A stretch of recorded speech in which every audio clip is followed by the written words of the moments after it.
The chilling story of Joshua Phillips, the Florida boy who murdered his 8-year-old neighbor when he was just 14.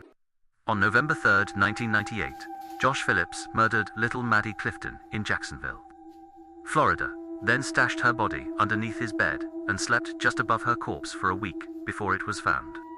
Joshua Phillips had only just become a teenager when he moved to the Lakewood suburbs of Jacksonville, Florida.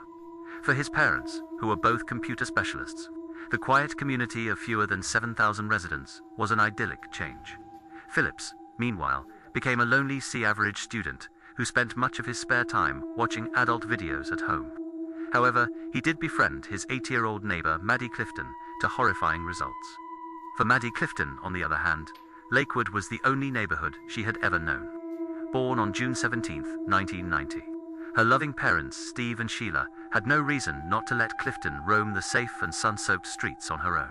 But while Maddie Clifton and Joshua Phillips had played together many times before, November 3, 1998, would be the last. Joshua Phillips was in the front yard playing baseball when Clifton crossed the street to join him. He claimed to have agreed since both of his parents were at work, but then accidentally hit her in the eye with his ball. Scared of the consequences, he dragged the crying girl into his house and then strangled and hit her with his bat. Desperate to silence her before his father got home, Phillips shoved her unconscious body under his bed. Her mother reported Clifton missing at 5 p.m., but she would never be seen alive again. When she regained consciousness and started to moan around sundown, Phillips removed his mattress and did the unspeakable. Phillips used his multi-purpose Leatherman tool on her body before placing his waterbed mattress back on the bed frame. Baffled authorities and Lakewood residents searched high and low for the missing girl. On the first night of her disappearance, even Phillips joined in. While police searched his home 3 times, they mistook the stench of Clifton's body for the smell of birds that Joshua Phillips kept in his room. A lack of answers from the two-street neighborhood spurred the FBI to join, while hundreds of volunteers searched the forests and swamps and handed out flyers offering a $100,000 reward.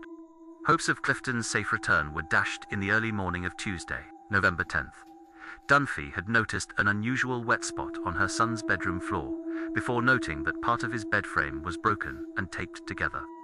That's when she saw Clifton's lifeless legs and frantically ran out to speak to the police. The 15-year-old was sentenced to life in prison without the possibility of parole.